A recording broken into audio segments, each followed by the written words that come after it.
Bienvenidos al canal La Zona del Sueño. Que su descanso de esta noche sea profundo y reparador. Estamos aquí para ayudarles a conciliar el sueño con calma y facilidad. Pónganse cómodos, cierren los ojos y permitan que nuestro viaje inicie su curso lento y sereno.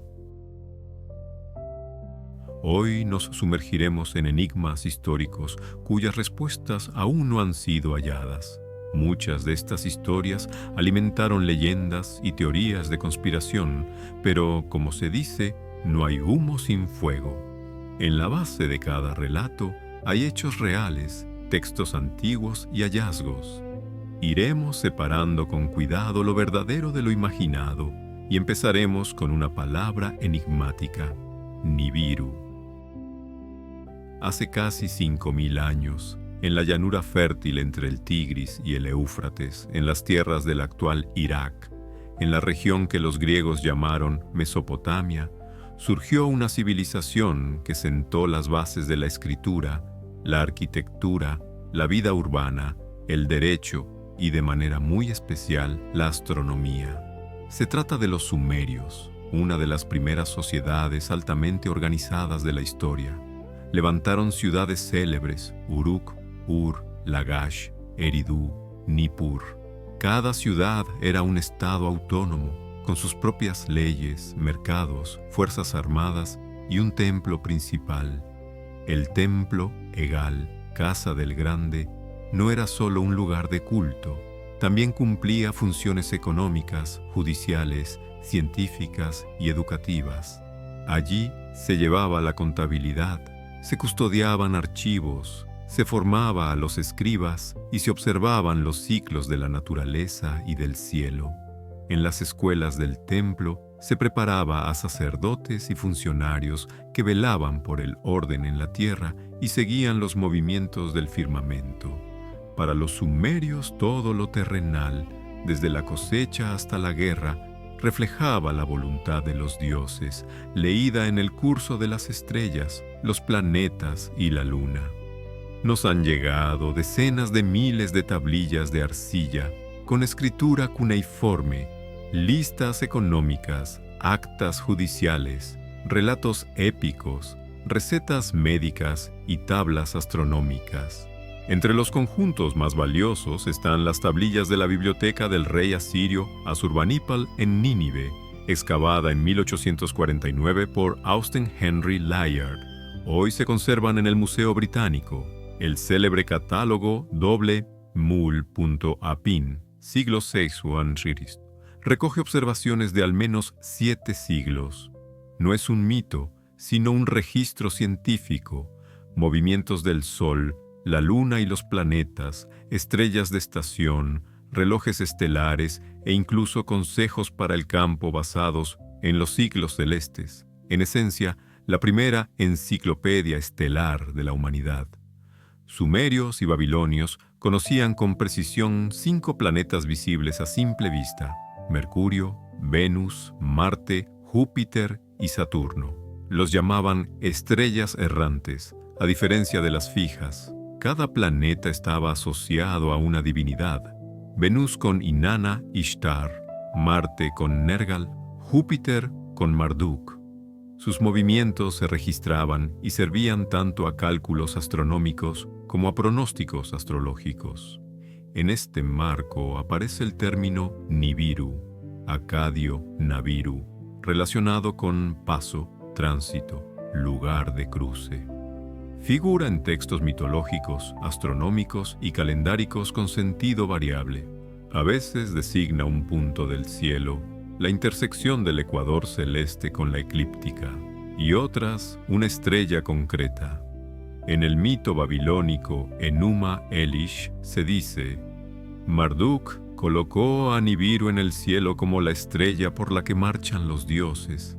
Ella vigila las rutas de los cuerpos celestes para que no se desvíen. En ciertos contextos, Nibiru se asocia a Júpiter, especialmente en su culminación, cuando está más alto sobre el horizonte. Algunos investigadores, como Wayne Horowitz, han propuesto que, en esos casos, Nibiru no era un cuerpo celeste independiente, sino un punto de referencia en una red de coordenadas celestes. Y lo esencial, ni en textos sumerios ni babilonios se describe Nibiru como un planeta con una órbita alargada que se adentre más allá del sistema solar. Tales ideas no existían para los antiguos. En el siglo XX, la palabra adquirió otra lectura.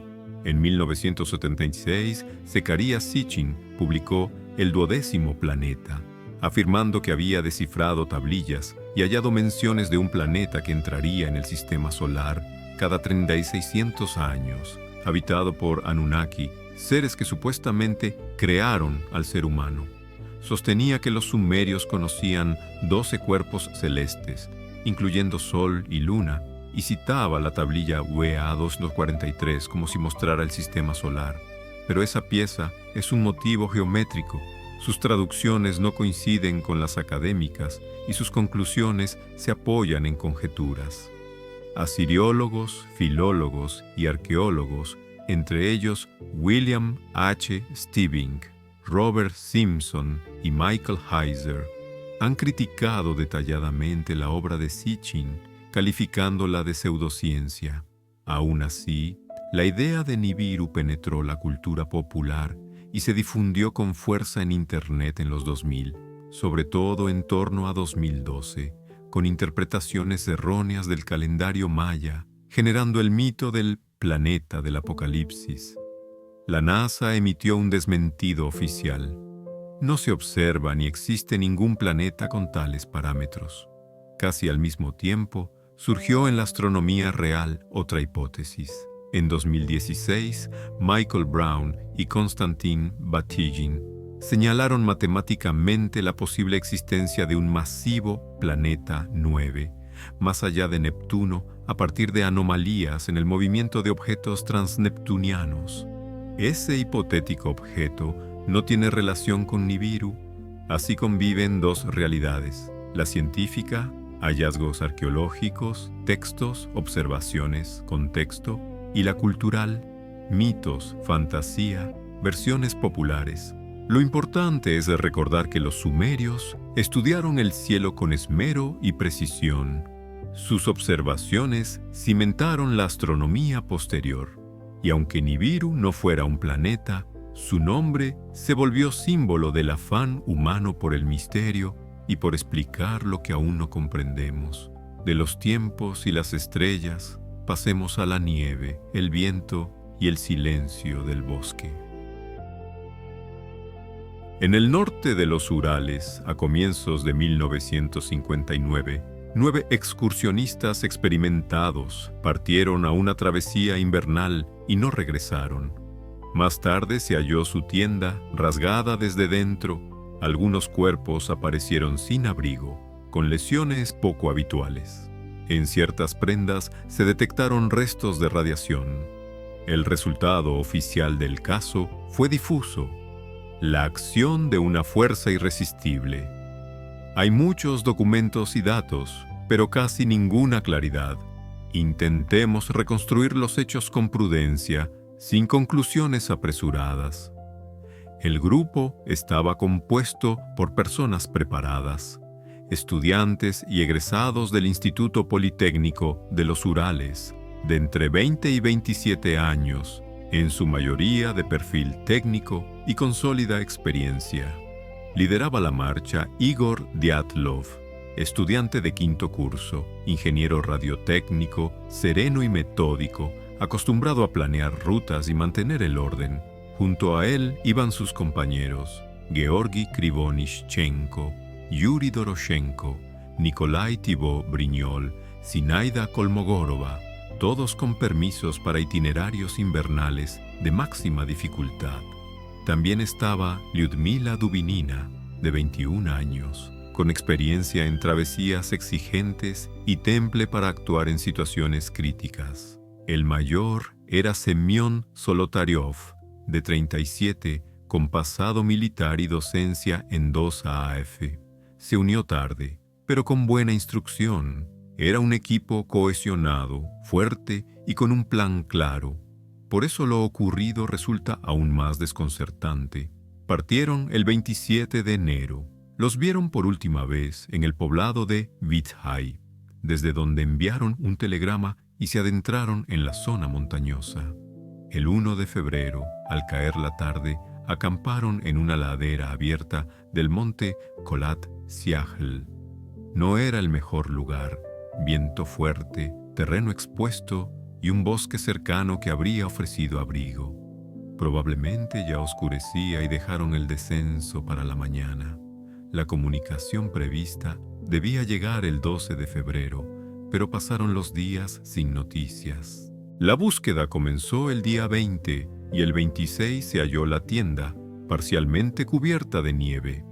Los cortes en la lona iban de dentro hacia afuera.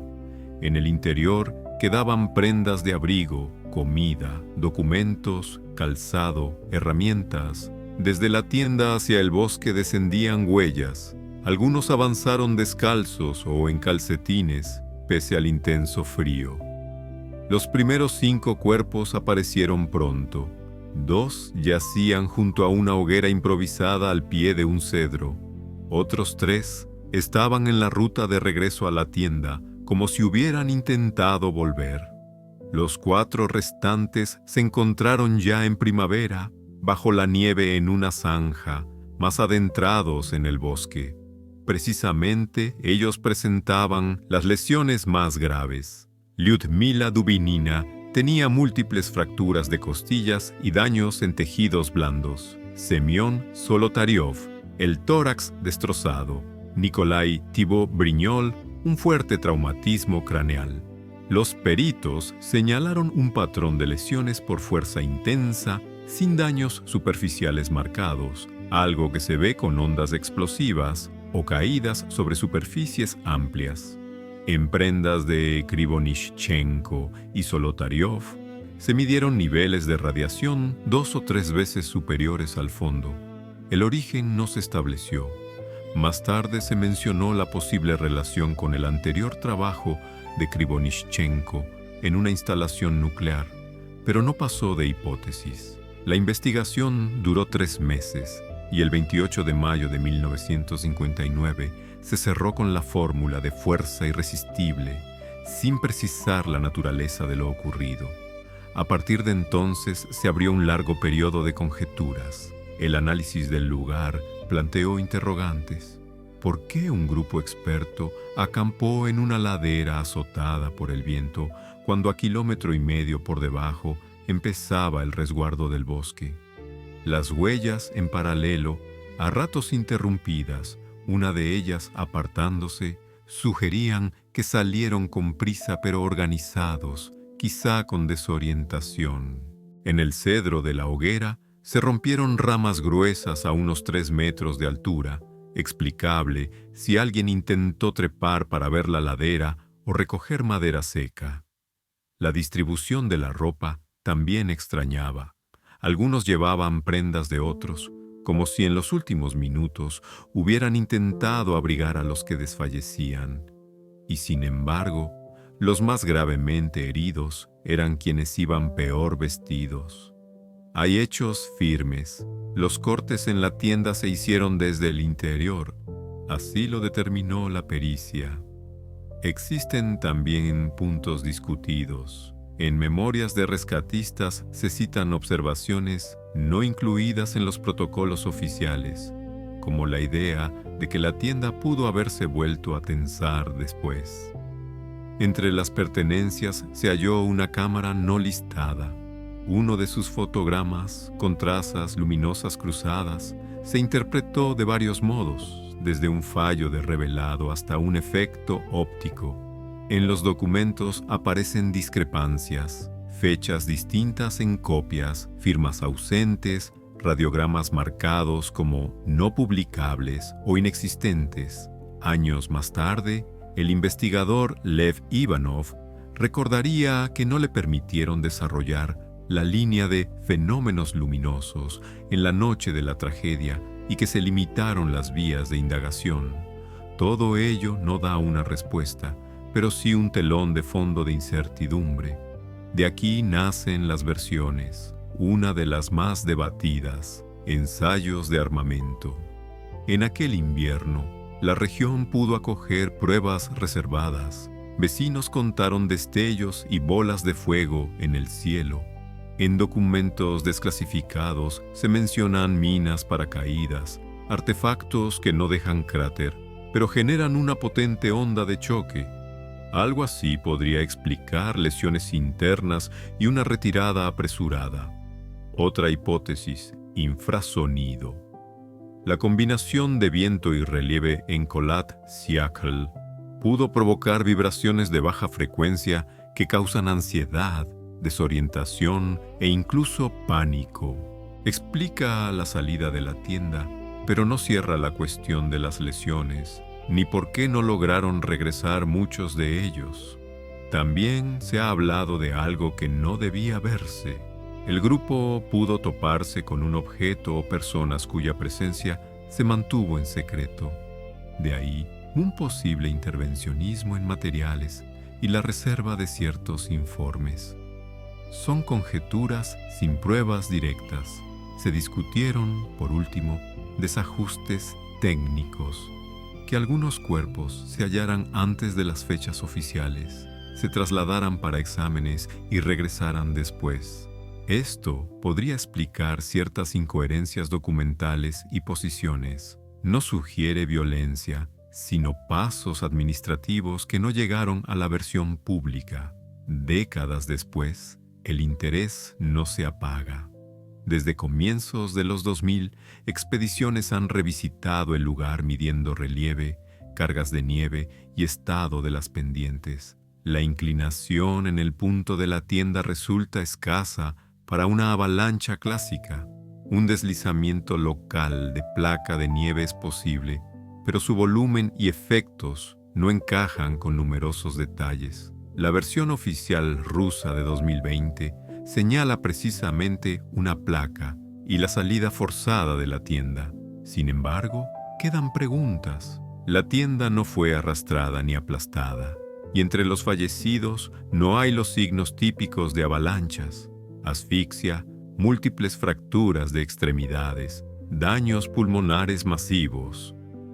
La reconstrucción de la ruta con diarios y fotos muestra que avanzaron según lo previsto, sin entrar en zonas prohibidas. Parte del sumario es público, pero secciones clave, comunicaciones y acciones de unidades militares siguen ausentes o cerradas. Comparaciones de copias de actas de distintos años revelan diferencias difíciles de atribuir al azar. Modelos computacionales que incorporan viento, temperatura y profundidad de nieve tampoco ofrecen un único cuadro. Si hubiesen salido solo por amenaza de deslizamiento, probablemente habrían mantenido formación y regresado a la primera oportunidad. En la realidad no fue así. ¿Qué se lo impidió? Permanece desconocido. Esta historia enseña cautela. A veces un conjunto de hechos no se arma en un relato completo, y en lugar de una sola explicación, quedan varios modelos parciales. En el centro están personas que sabían sobrevivir en invierno en la montaña e hicieron lo que pudieron en aquella noche. Alrededor, la nieve, los troncos oscuros, el viento y las estrellas ralas sobre la ladera. Y muchas preguntas bajas, como brasas, a las que volvemos una y otra vez, mirando el cielo que titila. Ahora miremos al mar, a la línea del horizonte, la bruma suave y el pulso parejo de las olas, y a un relato que no pertenece a ningún puerto. Hablan de él desde hace siglos, lo llaman el holandés errante. Un barco que parece no deber existir y sin embargo regresa una y otra vez en voz baja. La leyenda nace en la era de las grandes travesías, cuando potencias europeas protegían rutas comerciales, buscaban caminos hacia India y África y arriesgaban cada día barcos y vidas. El término en inglés aparece a fines del siglo XVIII, pero el núcleo es más antiguo y probablemente de tradición holandesa.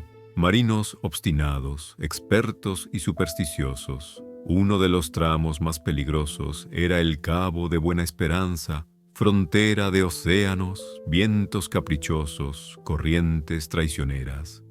Allí, decían, se veía con más frecuencia al velero fantasmal, avanzando contra el viento y disolviéndose en la bruma. Al principio fueron relatos de camarote y taberna. El barco surge, como con luz propia, pasa en silencio y desaparece. Se consideraba un signo, tormenta, avería, enfermedad o muerte a bordo. No atacaba ni pedía auxilio, seguía su ruta sin tocar el mundo de los vivos. Con el tiempo, el cuento adquiere un rostro, un capitán que rompe un juramento o una ley del mar. En una versión popular, un patrón holandés, encallado en temporales en el cabo, gritó: «Lo rodearé, aunque deba navegar por siempre». Así nacía la condena. La tripulación y el barco quedaron presos en el viaje sin acercarse a ningún puerto.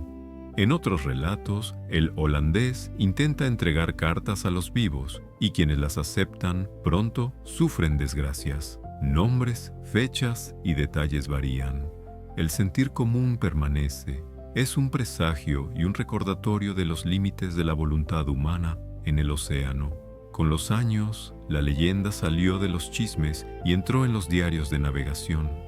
En 1796, marinos británicos anotaron en el Atlántico Sur un barco que en la bruma parecía navegar contra el viento y se desvanecía sin ruido. El caso más famoso es de 1881. Al amanecer, oficiales de la Marina Británica, entre ellos el príncipe que sería Jorge V, vieron un velero fantasma en un resplandor rojizo.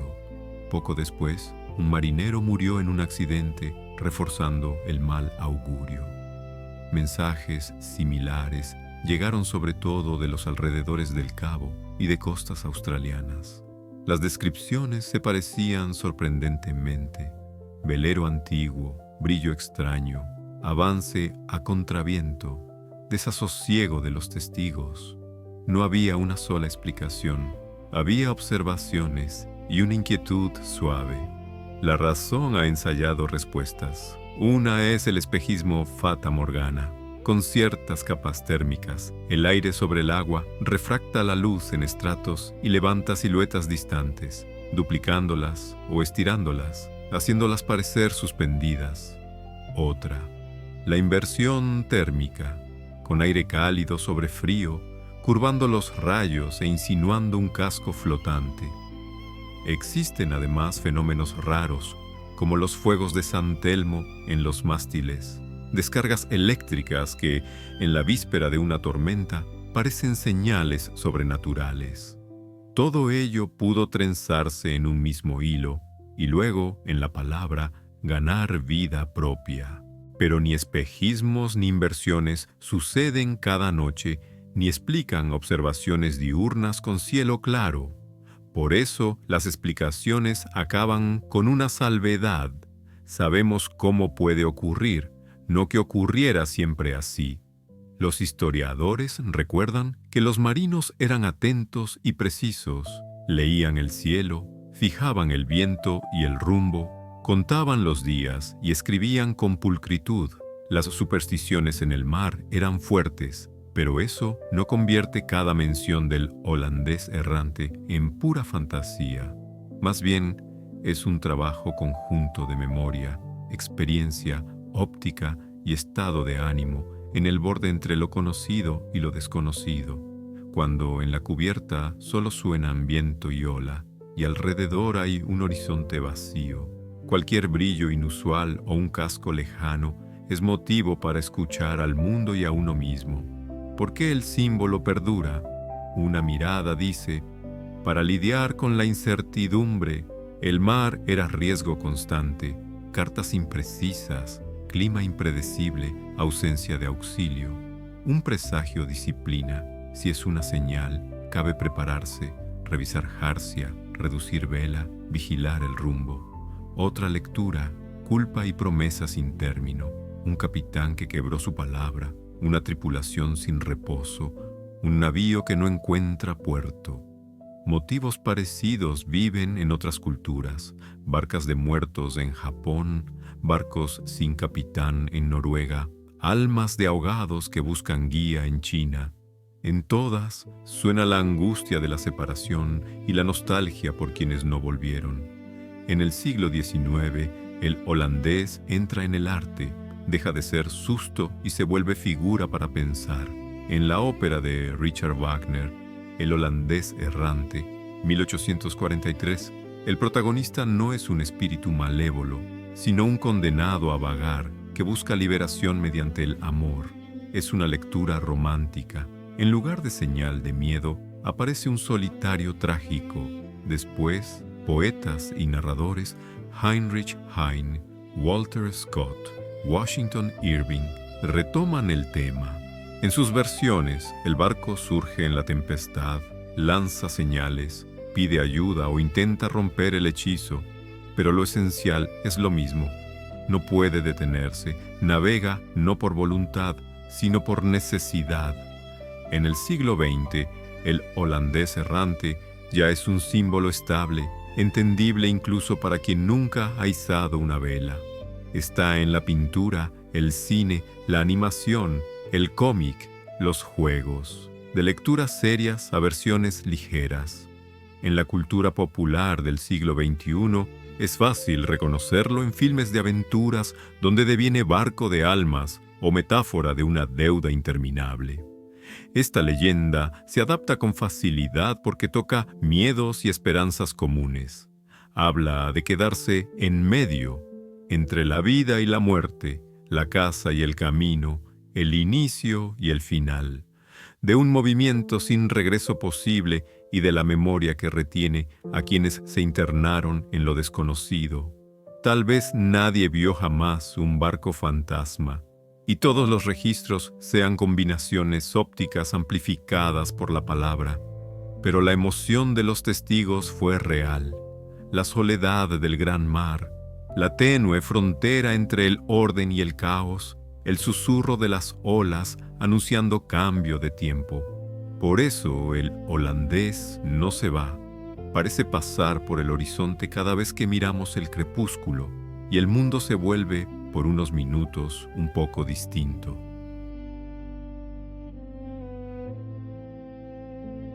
De una leyenda del mar, pasemos a un enigma documentado, donde no desapareció el barco, sino su gente. Es la historia de un buque que quedó solo sobre las aguas, en buen estado, silencioso, como esperando con paciencia a quienes debían volver. Su nombre, Mary Celeste.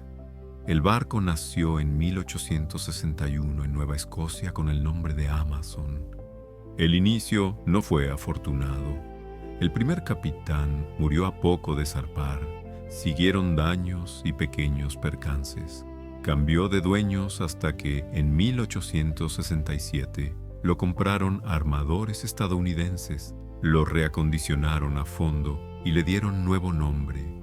Mary Celeste pasó a ser un bergantín de 2 palos y unos 30 metros, pensado para travesías transatlánticas.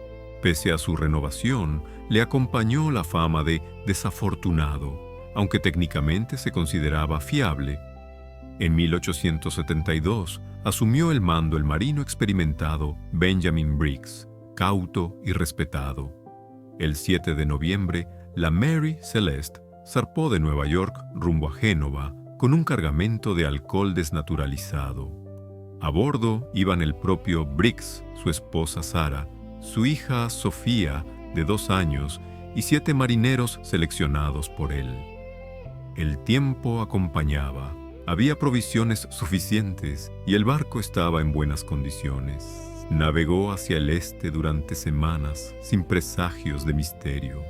El 4 de diciembre, cerca de las Azores, la tripulación del bergantín británico Dei Gratia vio un barco con derrota extraña. No respondía a señales. Un equipo de abordaje subió a cubierta y encontró el buque vacío. Algunas velas estaban dañadas. Había un poco de agua en la sentina, admisible en un casco de madera veterano. Las escotillas estaban entornadas, las bombas operativas. En la cámara hallaron el cuaderno de bitácora con anotaciones hasta el 25 de noviembre, marcas rutinarias sin alarma. Las pertenencias permanecían, la comida y el agua dulce, con holgura. Faltaban la lancha, el sextante, el cronómetro y las tablas náuticas, exactamente lo que se lleva en una evacuación organizada. No había señales de lucha. Parecía que la tripulación abandonó el barco por alguna razón y no pudo regresar. La Mary Celeste fue llevada a Gibraltar para su investigación. La revisión confirmó: era apta para navegar. De 1.701 barriles de alcohol, 9 estaban deteriorados por fuga, sin rastros de sabotaje. Se sopesaron hipótesis: piratería, motín, fraude de seguro, vapores de alcohol, fenómeno natural, sin pruebas concluyentes para ninguna.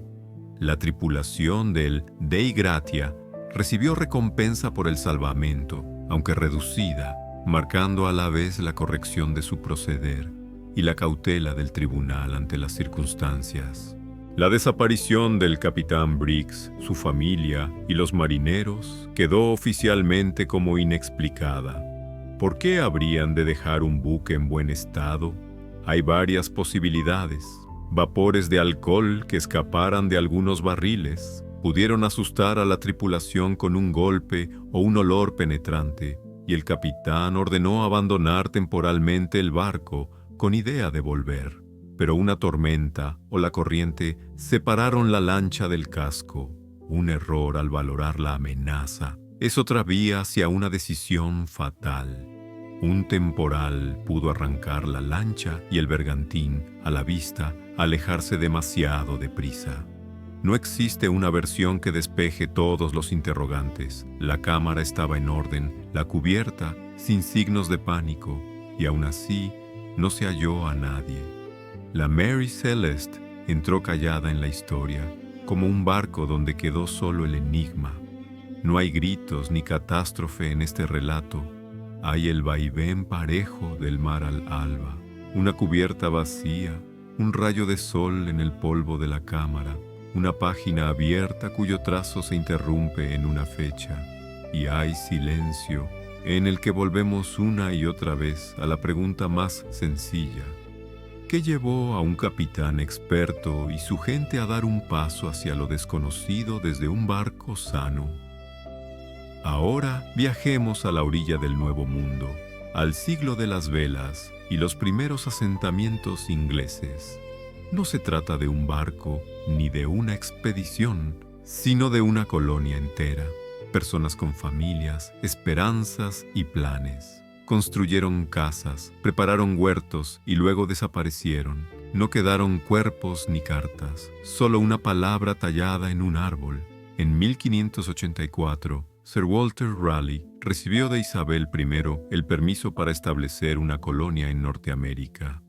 Las primeras arribadas fueron de reconocimiento y en el verano de 1587 se fundó el asentamiento permanente en la isla de Roanoke, frente a la actual costa de Carolina del Norte. La dirigía el cartógrafo John White.